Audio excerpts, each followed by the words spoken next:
Jump off that exhausting hamster wheel and into balanced living with Dr. Marissa. Promise you joy in the mystery. Dr. Marissa, also known as the Asian Oprah. Her mission, to be a beneficial presence on the planet. Her purpose, to be your personal advocate to live, laugh, love, learn. Her life motto, don't die wondering. Take back your life with Dr. Marissa Pay. And welcome. You are tuned into Take My Advice. I'm not using it. Get balanced with Dr. Marissa, the morning show here on KCAA, NBC News Radio Channel, AM 1050, FM 102.3, FM 106.5, and streaming everywhere, including iHeartRadio, Spotify, Stitcher, Amazon Music, iTunes, and so many more, and especially on my free subscribe YouTube channel. There you will get my past 523 shows, but who's counting? Over 9 years. I'm in my 9th year, 485 consecutive weeks now. Oh, no, wrong. 489 consecutive weeks. I remember that because 80 is my favorite number.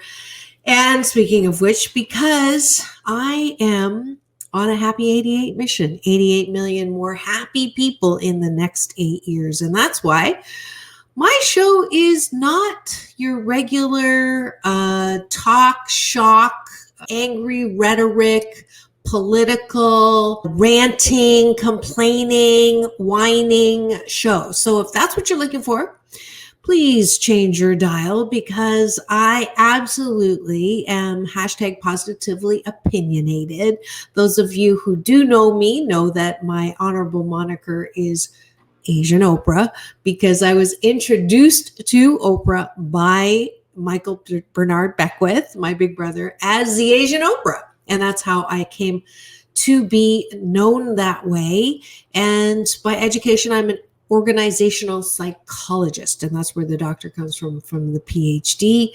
So those of you who've just stumbled on me, now you know a little more about your host, and I'm really glad that you're here. And I'm really glad that after 3 months, I have been rated very high, the number one actually show in the 8 a.m. slot in the Inland Empire. And for that, I thank you all listeners, especially Stephanie Miller fans who didn't turn it off after her and stayed on here with me. And so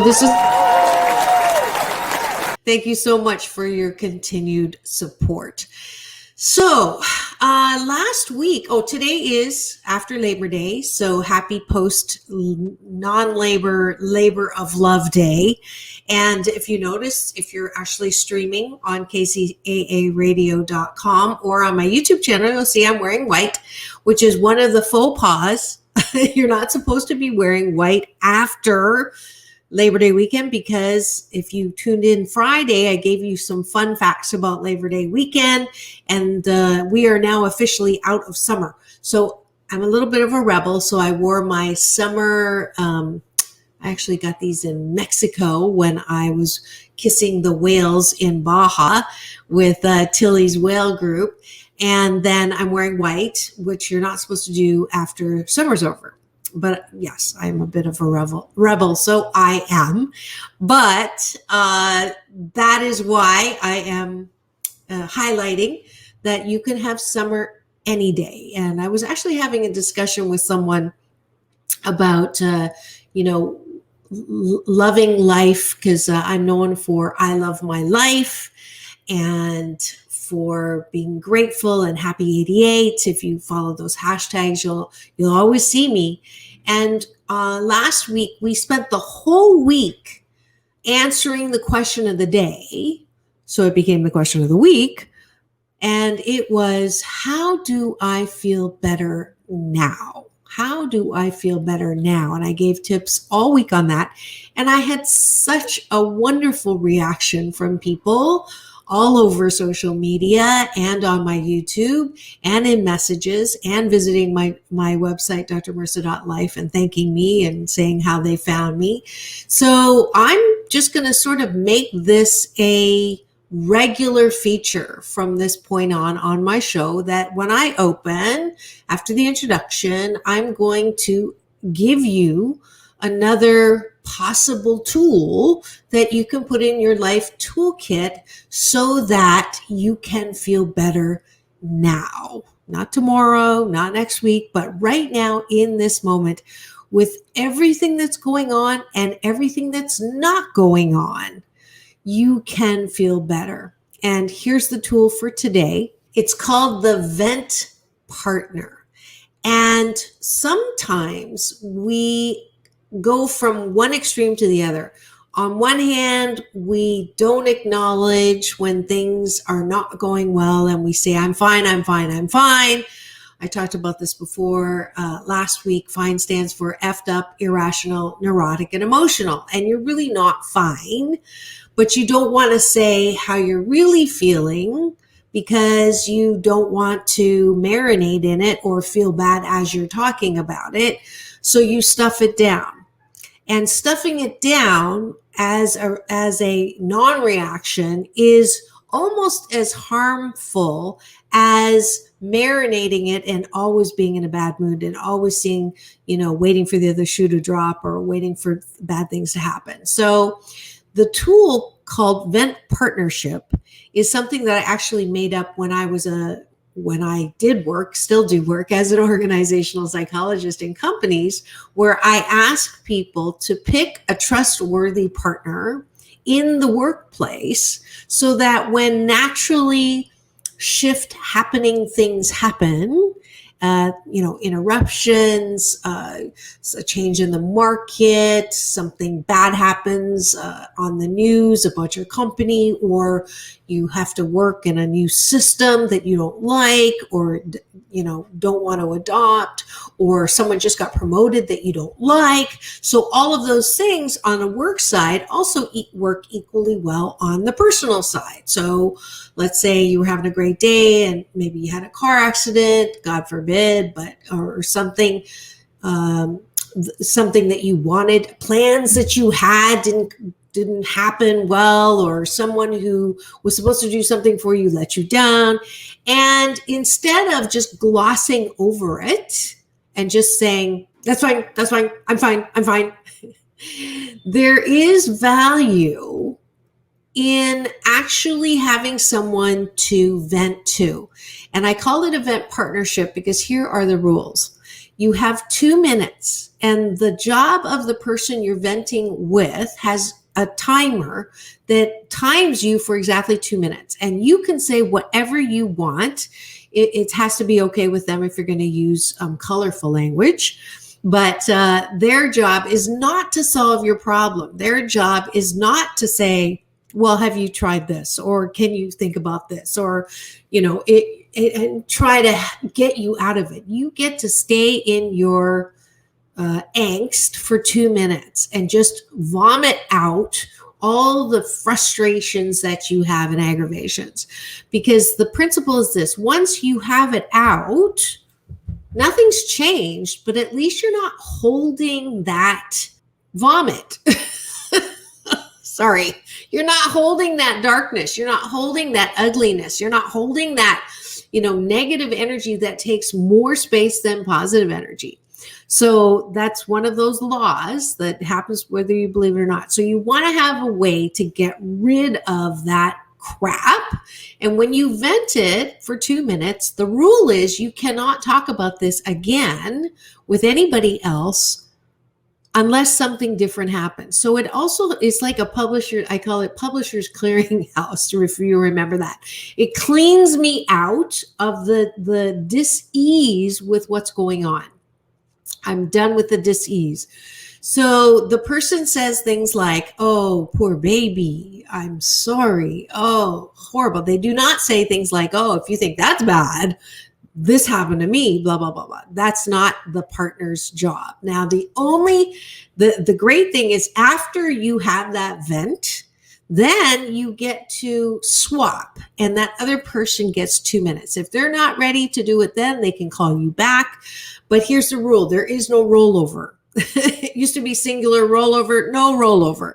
So if you don't use your 2 minutes that day, It's done. The next day, you get another 2 minutes if you need it. And some people really don't need it as long as you're not holding it in. If you're holding it in, please use the ticket to vent with your vent partner. And then the other rule is obviously that information goes nowhere. Steel trap, close the front door. So you have to pick someone that you actually trust and is not a person who uses gossip as a communication tool. You're never going to believe what so-and-so said about so-and-so. So you don't want to pick that. So pick carefully. In the meantime, if you don't have anyone that you think you can trust, I trust my drafts. I trust my save draft folder. So I'll sit, if I don't really want to talk to anybody about it, I go and I write it out for 2 minutes, and it does feel better. Make sure you don't send it. Just hit save draft. But I promise that when you finally, that's why journaling works well, to get everything out. The only issue with journaling for me is if I can tell a whole book story and then waste all that time. And then I talk about it with someone else. You don't want to do that. You want to make sure that you finish with it. It's out and it's done. And then you can take that breath, take a deep breath in now through the nose with me. And releasing, soft shoulder, soft elbow, soft knees, another deep breath in. And releasing all the stories and the drama. And one last deep breath in. Connecting with me through chi, eternal energy, the breath of life that just connects us all. And isn't it wonderful? Because I want you to feel good. I want every single day, because you can't do a do-over, to be the best day ever. That's why I say what I do at the end of the show. I really do want this day to be the best day ever. I want you to feel like you're living on a holiday every single day. I want you to feel like it's Friday every single day, or the weekend. And it may not be 100% that way, but 88% of the time you can get that same feeling of freedom if you have the best attitude about what you're doing. If you enjoy what you do, and if you don't enjoy what you do, don't rush and change it. See if there's something you can find. Use my gratitude sandwich tool from last week. You can get that on my YouTube channel.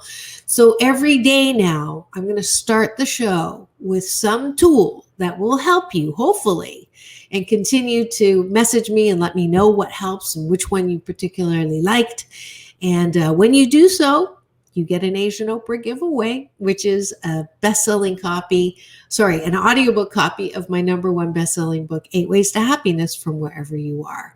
And so if you go to drmarissa.life and put in Asian Oprah giveaway and tell me which tool has recently helped you be happier, then that's what you're going to get as a reward. All right. And that's it for What's Up, Doc? And how do I feel better now? Question of the day. We'll be right back with my section of highlighting what's going on in our community that's good, what's great with people. I have great stories from a Ronald McDonald owner in Stanton and the city of Stanton that decided to 20 times your donations to help the Boys and Girls Club. And we'll be back with those interviews on Take My Advice, I'm Not Using It, Get Balanced with Dr. Marissa, the morning show. Don't go away. We'll be right back.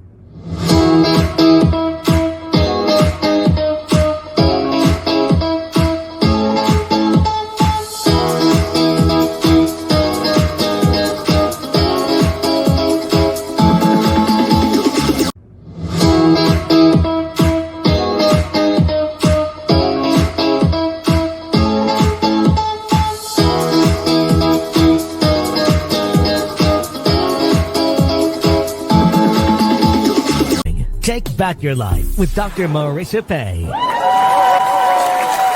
And we're back, and you're tuned into Take My Advice, I'm Not Using It, Get Balanced with Dr. Marissa, the morning show. And if you're just tuning in and you missed my answer, my tip for the day on how to be happier right now, then go to my YouTube channel where you'll get all my past shows, as well as an alert every morning if you free subscribe to tune in at 8 in the morning for the morning show. As well, I've got my new short film, the new PPP, Post-Pandemic Possibilities, free now, available to everyone. I had some donations that paid for the actual filmmaking. So now it is free for anybody who wants to use it and share it. And please do with any institutions or educational. I have a study guide that goes with the film. So if you are in an organization that wants to help with seeing post-pandemic possibilities, then do contact me at Dr. Marissa 1.youcanbook.me and we'll schedule some time to talk. But now, without further ado, I have some great spotlight interviews in the community when I do Dr. Marissa reporting live on location for you to enjoy. Good afternoon, this is Dr. Marissa. You know me as the Asian Oprah, and as usual, I'm covering what is right with the world, what's right with our community, what good people are doing, because we need to balance out all the bad news. And today, I'm delighted to be at one of my favorite organizations, Boys and Girls Club, and they're about to get a little gift. So I'm going to ask them, these great-looking gentlemen behind me, to introduce themselves and tell us why we're here. Well, thank you. My name is Larry Kaplan. I'm the owner-operator of Stanton McDonald's. We have been in Stanton since 1963, one of the oldest continuously operated businesses in the city. And a few weeks ago, I was reading an article in the Orange County Register, as I do every morning. And what caught my eye was a nice piece that talked about the city of Stanton matching funds up to 20 times for the Boys and Girls Club to help renovate their 40-year-old facility. And there were some very fantastic quotes, including one by the gentleman next to me, about how this club was a lifeline last year during COVID, when so many businesses were closed and parents did not have any place to take their kids while they were working in essential jobs. And this organization and this facility served as a school, a home away from home, a place where they could get internet, and just a safe place where parents knew their kids were taken care of. So I looked to my wife and I said, hey, we've got to get involved in this. We got to match it. And she agreed. And so we're here today to present a check to the Boys and Girls Club for $10,000, which, if my math is correct, will equate to $200,000. And that will get them well on their way to the sorely needed renovations. And for more of the background, I'd like to turn it over to my good friend here, Eldon. Yay. Thank you. My name is Elvin Campbell. I'm the executive director here at the Boys and Girls Club of Stanton. And like Mr. Kaplan said, the Boys and Girls Club stepped in where we were needed in the community last year, and we just did what we felt that we had to do for our kids. We definitely want to thank you and your wife for the generous donation that will go a long way to helping us renovate the Boys and Girls Club. Thank you. Beautiful. And there we go. This is pre-check. So how do people, if they are moved to help and add to this, where should they go? They can actually call the Boys and Girls Club at 714-891-0740, and we'd be happy to have any donation that they might like to give. Wonderful. And the McDonald's is where? The McDonald's is located at the corner of Beach Boulevard and Catella in the city of Stanton. Beautiful. So this is Dr. Marissa reporting live again, highlighting what's right with people.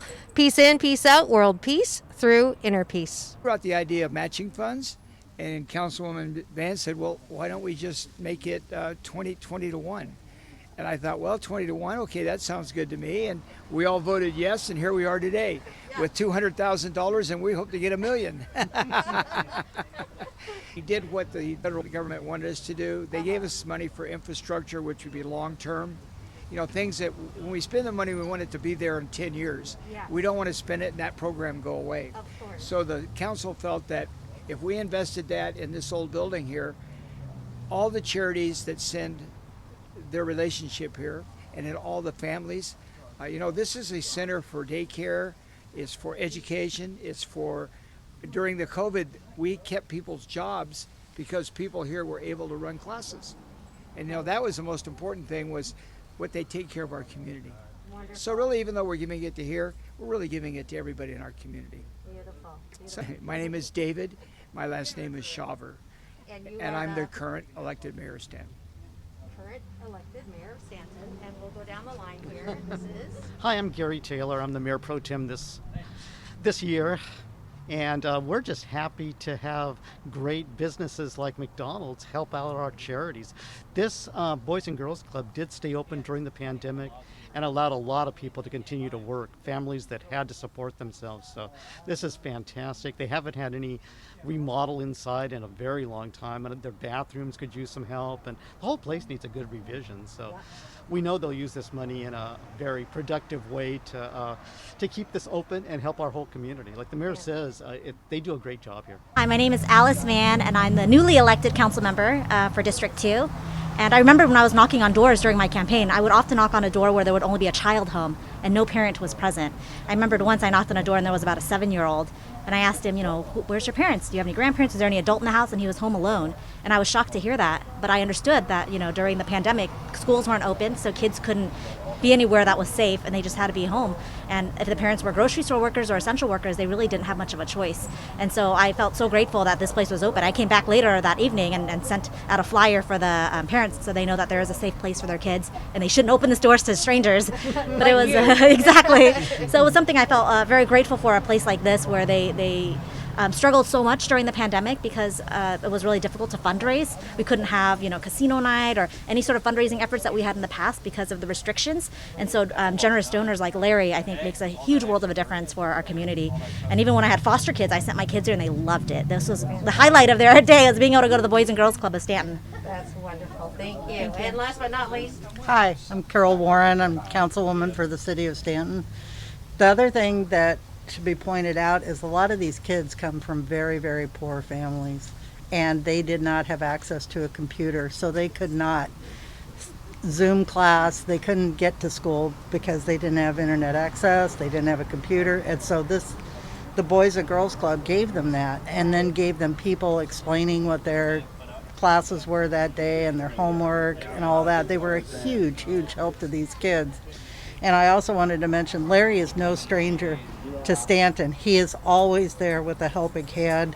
He always cares about the kids. He has a reading time at McDonald's. Wow. I mean, he really goes above and beyond any business. So we're really grateful to our businesses and our people in Stanton. It's a really good community. People really pull together here. Thank you so much. And it's true. Behind every successful man is a fabulous woman, and this is his wife, so I'm going to let you also, how do you feel right now? I'm very happy. I feel very honored to be able to help the community of Stanton. Like it has already been said, helping children helps families, helps the community, makes better citizens, and it's just it's a win-win situation for everyone, and we're very honored. Yeah. So in the tradition of Dr. Marissa accosting mayors, if you could do this with me, I end every show. It's peace in, peace out, world peace through, inner peace. Okay, well that's what I do with meet the more people, so I know. Okay, cool. Here we go. Peace in, peace out, world peace through inner peace. Thank you so much, Mayor. It's my pleasure. Keep up the good work. Thank you. I just love my job. I love covering news that brings out what's the best in people, the best in companies, the best in politicians. And today's was absolutely no exception to the rule. So that's it for the first half of the show today. And when we come back, I am spotlighting a really fun interview that I had with the Guinness Record Holder memory expert, Dave Farrow, and you can actually learn along with me how to improve your memory. So don't go away. We'll be right back with that interview on Take My Advice. I'm not using it. Get Balanced with Dr. Marissa, the morning show here on KZAA, the station that leaves no listener behind.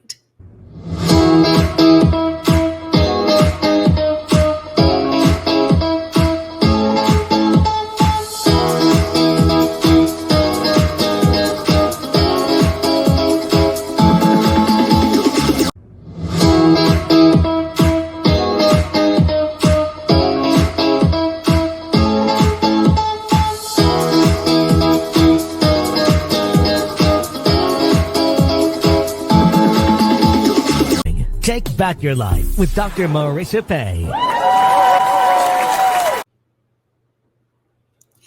And we're back. You're tuned into Take My Advice. I'm Not Using It. Get Balanced with Dr. Marissa, the morning show here on CNBC, NBC News Radio, KCAA, AM 1050, FM 102.3, FM 106.5, and streaming everywhere. Stitcher, Spotify, iTunes, Amazon Music, Audible, iHeartRadio, and more. And then, of course, on my YouTube channel, which is free. Subscribe.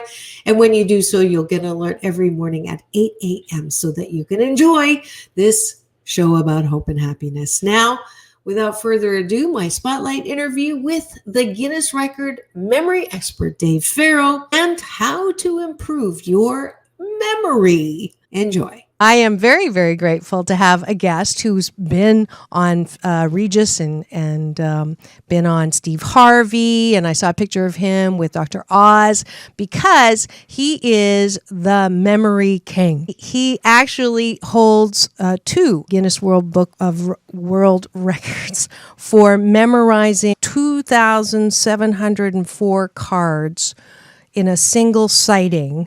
And that was the first record. The second one, he memorized 54 decks of cards.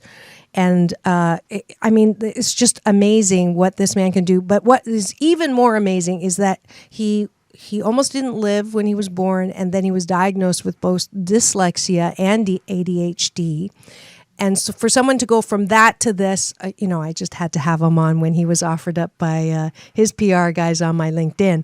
And even more amazing, we found out in talking to him that he was born in the same hospital as I was in Ontario, Kitchener-Waterloo, and he went to a rival high school. So that did it. I had to have him on the show. Please welcome, without further ado, Dave Farrow.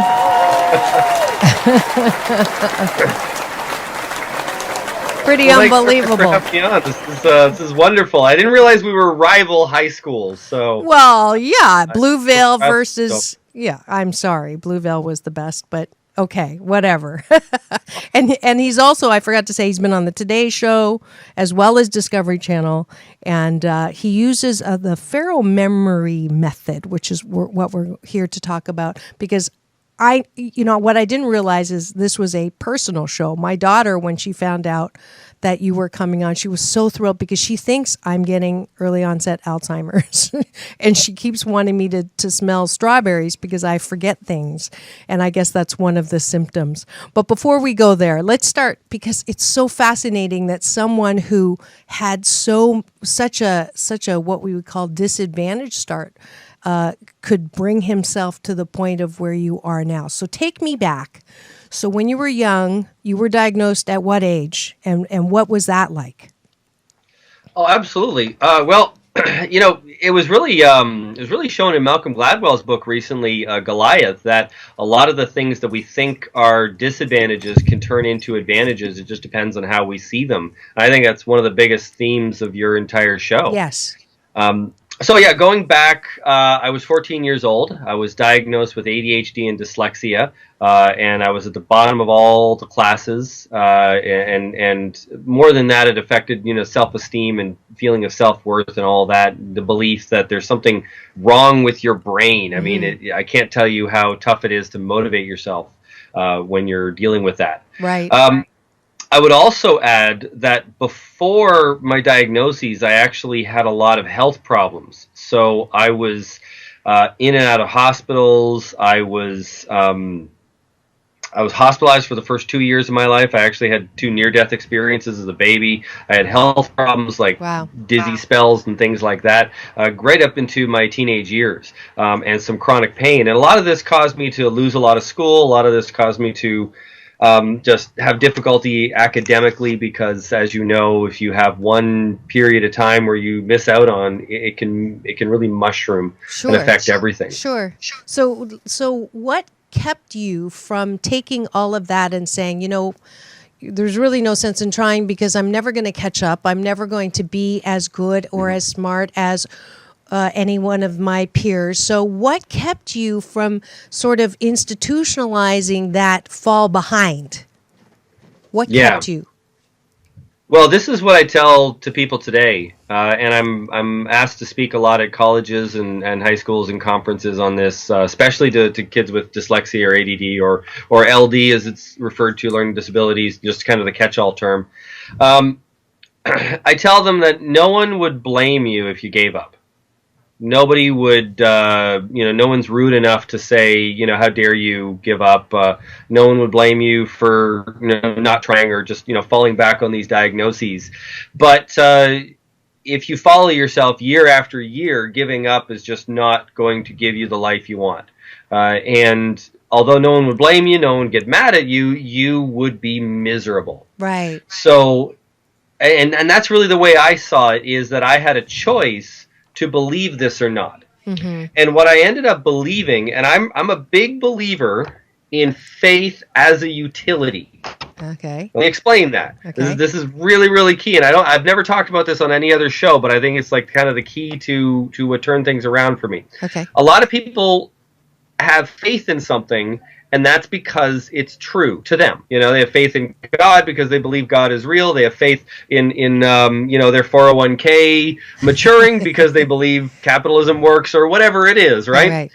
So we don't really know if these things are true, but whatever we choose to believe affects our actions, affects everything we do for the rest of our lives.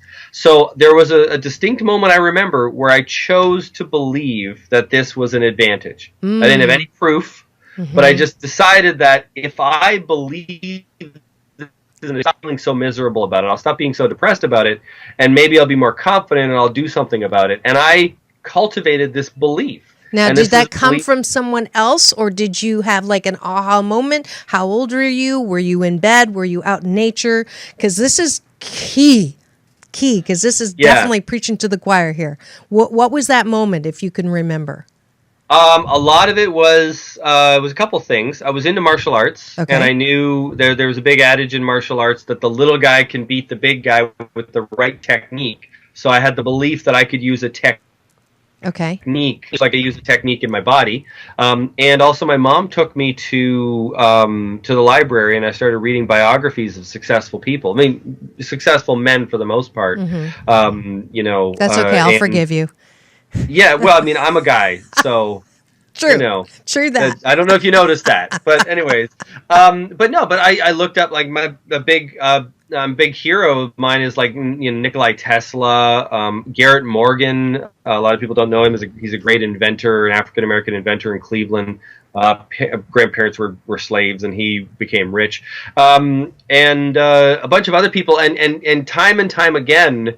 In every single biography, there was some huge disadvantage that they had, and that had given them character and made them stronger. So I really, really believed in the Nietzschean belief that which does not kill us makes us stronger. Yes. And when you say that, if you type that into a Facebook post, you'll get 1 million people mad at you and calling you a jerk. Yet it's true. It is true. Yes. If you choose to keep on going, then whatever has not ended you yet, you have either learned from or grown from. You're wiser, stronger, more disciplined. Yes. All that. Yes. And now that I'm an older gentleman now, and I've run 3 successful businesses. I've been a successful design engineer, inventor. I'm a memory guy, a speaker, a best-selling author.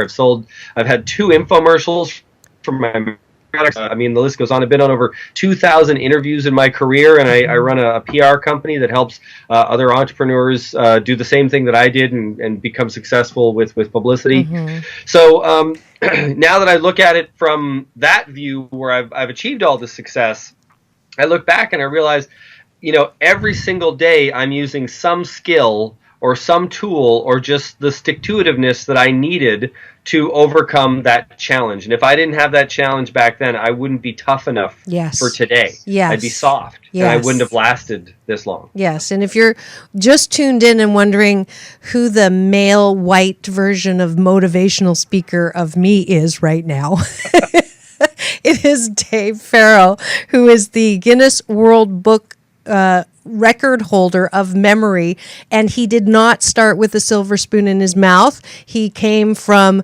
challenging conditions and used uses faith as a tool, a belief in pain makes you stronger, and which I absolutely agree with as well. And you are listening to my weekly talk radio show called Take My Advice, I'm Not Using It. Today I am. Get Balanced with Dr. Marissa. And now, Dave, when you had this belief system, let's go back. You said when you type in that pain makes you stronger, you get 1 million haters. What do you mean by that? I haven't tried. Well, I mean, like right now, as an adult, I mean, I want to inspire other people. So I'll talk about my story, and I'll talk, about everything has a silver lining. Yes. And there's a lot of people who fall into this victimhood mentality where they want to, it's almost like a competition to see who's the biggest victim. Yes. And, I have strong empathy. I care a great deal about everybody, but I firmly believe that I'm doing a better job for people if I motivate them to take action rather than buy into their victimhood. Yes, I agree with you. But the funny thing is, part of it is because I'm a financial success now and all that, and like you said, a white guy and everything as well, and then everybody assumes that, the sky opened up and money fell in my lap. They don't realize that I know what it's like to go to a food bank with my dad, and have him not be able to, or actually at least in the case I'm thinking of, rely on generosity of others just to have a Thanksgiving dinner, I know what it's like to grow up very poor. I know what it's like to not have a place to sleep for the night. I mean, I know what all these things are like, but all of those things, I chose to have those be lessons in my life, and therefore they made me stronger, and they made me work harder so that I would never experience that again. Yes. But if I were to say, oh, woe is me, life is tough, then I would still be there. Yes. And I know of, I won't say them by name, but I know of at least 2 or 3 people exactly same demographics as me, same background, poor family, all that stuff and everything. And the main difference, and they are, I know one of them in particular went to jail, got in trouble with the law, and he has a bunch of other issues, and I keep in touch with him. I care about him a great deal. There's no difference in terms of intelligence, in my opinion, and creativity and talent, but it really is in attitude. Yes. I also have this other belief that if you don't quit, you can't fail. And I realized that as long as I didn't quit, because everybody always sees the last thing that you did. I'll tell you one simple story about my first Guinness record. I was known as more of a jock in school. I was really only later on in high school that I developed all these memory techniques and stuff. It's like 17, 18, 19 years old. And I went for my Guinness record when I was 20 years old. So like right after high school. Yeah. And everybody except for 2 people, everybody to a person, tried to discourage me. And even some people bet money that I would fail. Wow. Nice. So I went down to Clifton Hill in Niagara Falls, if you guys know where that is in Canada. And it's a very cheesy place, but I went to the Guinness Museum, and I went for this Guinness record the first time, and I failed the first time. And everybody had bet against me. I had to go back to all of them and say, they said, I told you so, I told you so. Right. And I realized if I stopped there, then that's all I would be known for. I would be known as this goofy guy who tried for a Guinness record, and I'm not so smart. And everybody likes to, attack somebody who takes a chance. Right. So that's a really good lesson in that people only remember the last thing you did. So if you quit, that's the last thing they're going to remember. That's a good point. I didn't really see a point. I didn't even see a decision in quitting. I couldn't not try again. I had to. Out of sheer shame, I had to try again. Plus, it was basically like a Guinness record is a difficult thing. I didn't really know how I would get distracted by something. So essentially, by failing, I knew how to succeed at it. I just had to go through it once. Right. And I went back and broke the record. And then, I had tons of publicity. And then every single person to a person went up to me and said, I knew you could do it all along. I had 100% faith that you could do it. And that's a really good way to know who is shallow. And who is real? Right. The real people supported me the whole way through. The shallow people flip-flopped. Right. And so for those who did not get a chance to look at the YouTube with you on Regis and Kathy, the process is really interesting. You actually look at the numbers. They go through the deck of cards right? All 50, how many? 52 decks. Yeah, well, actually, the record is the difficulty about that particular record, and the reason why the best in the world have tried and haven't been able to break it so far, at least, knock on wood, is that you're only allowed to see each card once. So there's 0 repetition, and my latest record is 3,068 cards, so 59 decks.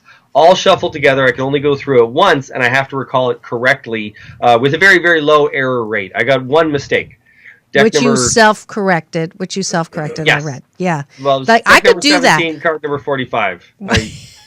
I said it was the jack, the 7 of clubs when it was the 7 of spades. See, he still remembers. So, I could do that. I could actually do that if you didn't shuffle the cards. There you go. Yeah, no, that's what other people were saying. I could like definitely do that. Ace of spades, 2 of spades, 3 of spades, 4 of spades. But really, the reason why I did it was not to get my ego boosted. There's actually other Guinness records I could have gone for, but I decided to put my passion into teaching. Because and that's another important lesson. If anybody wants to achieve something great, you haven't achieved anything if you've just stroked your own ego. The only time you really achieve something is if you create something of value for other people. That's my opinion. You know, so if you write a book and that enriches other people's lives, then you've achieved something. Right, you've that's achieved success. something. What are some tips for the average person besides the one you just gave me, your new patient, on making lists and focusing and giving breaks, on how to improve their memory, like remembering passcodes, remembering where they put their keys? Do you want to do that demonstration we talked about? Oh, yes. We're going to do a live demonstration. Right. Okay, so right now in your brain, you have a very powerful memory. In fact, you've used it before.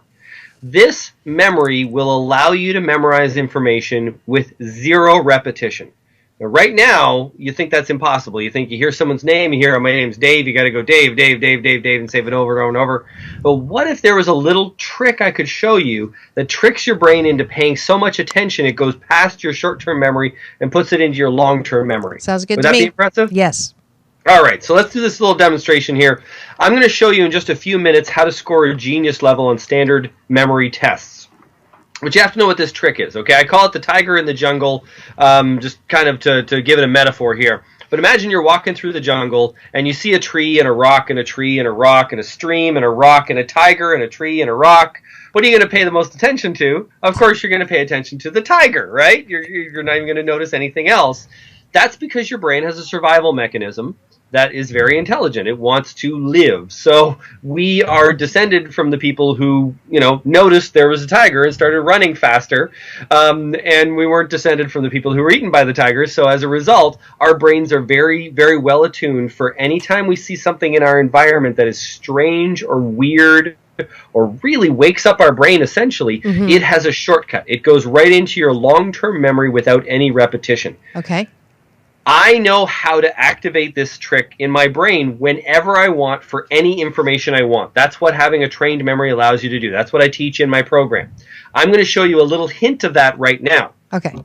My last name is Farrow, F-A-R-R-O-W. You'll probably forget that in 2 seconds. But if you notice my logo behind me here, the company Farrow. Yep. And then the Egyptian Pharaoh hat here. Obviously, I'm not Egyptian, but I made an image so that it would stick in people's minds. This is no different from like the Geico gecko or the Aflac duck or a YouTube video you see that really wakes your brain up. Anything that is strange that just throws you a curveball, your brain wakes up. So there is a standard test for memory called the random sequence test. Neurologists do it all the time. I have a list that was given to me a long time ago by a neurologist friend of mine, and I've used this before, so it's a really fun exercise to go through. Okay. If a doctor were to test your memory, they would give you a list of, say, 10 to 12 items, and then they would distract you and then see how many you remember. So I'm going to make you my patient here. Okay. And I'm going to give you this list of 10 items, but I'm going to show you what I would do in my brain while I'm memorizing them. Got okay? it. Uh-huh. All right. So the items are a tree, a car, a cat, an umbrella, water, an elephant, a bank, orange juice, and a cell phone, and chocolate. So how many do you think you remember of that? A tree, something, a cat, an umbrella, a rock, a elephant, a water, and weed.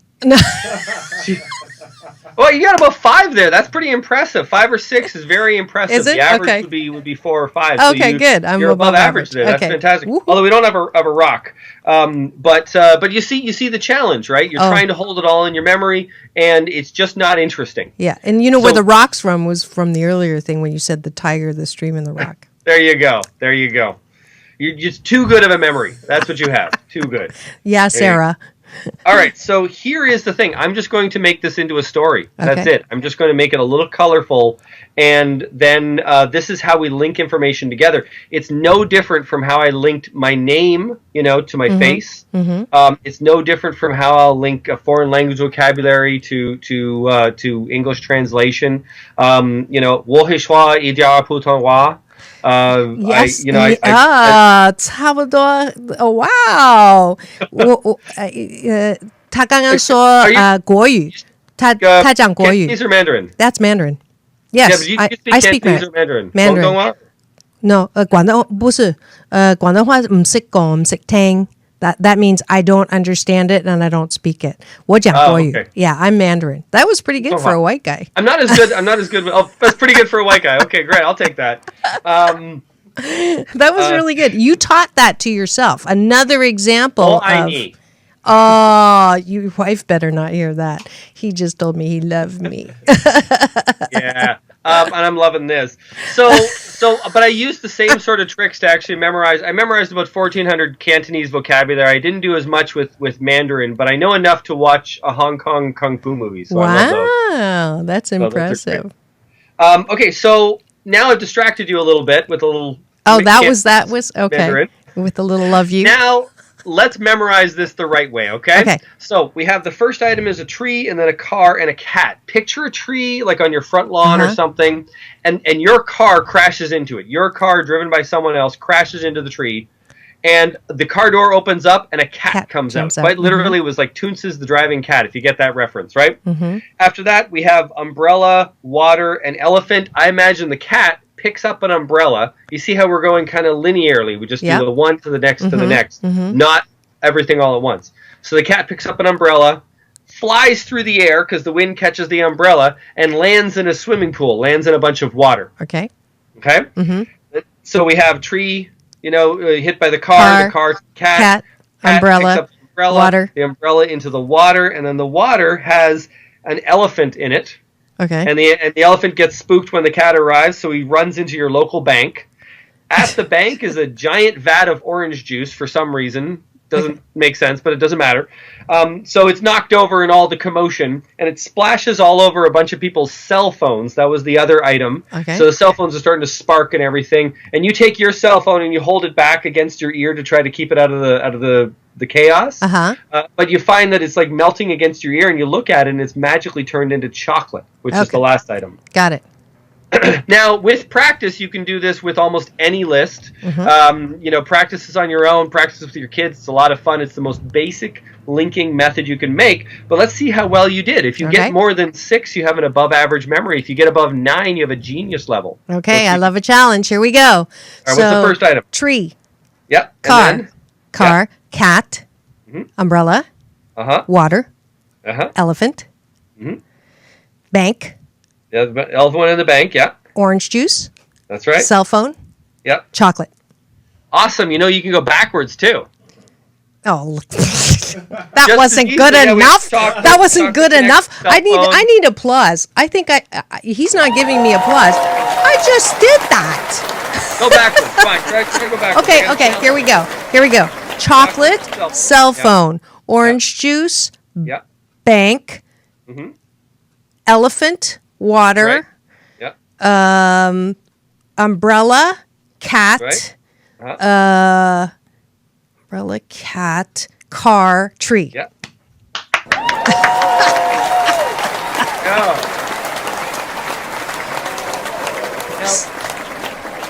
the neat thing about that is your long-term memory.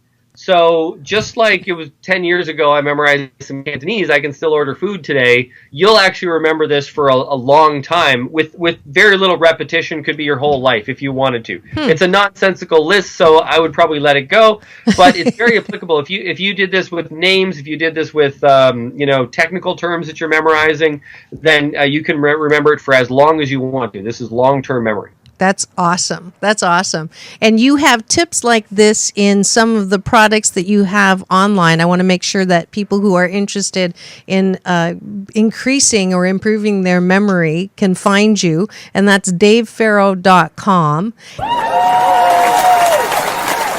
And I hope you enjoyed that. Isn't that fun? It was amazing. Actually, I didn't think he was going to be able to improve my memory. He was able to, with that tool, actually improve my recall. So give it a try. And that's it for today's installment of Take My Advice, I'm Not Using It, Get Balance with Dr. Marissa, the morning show. And I am Dr. Marissa, reminding you that it's all about balance. Peace in, peace out. World peace through inner peace, and have the best day ever. See you tomorrow.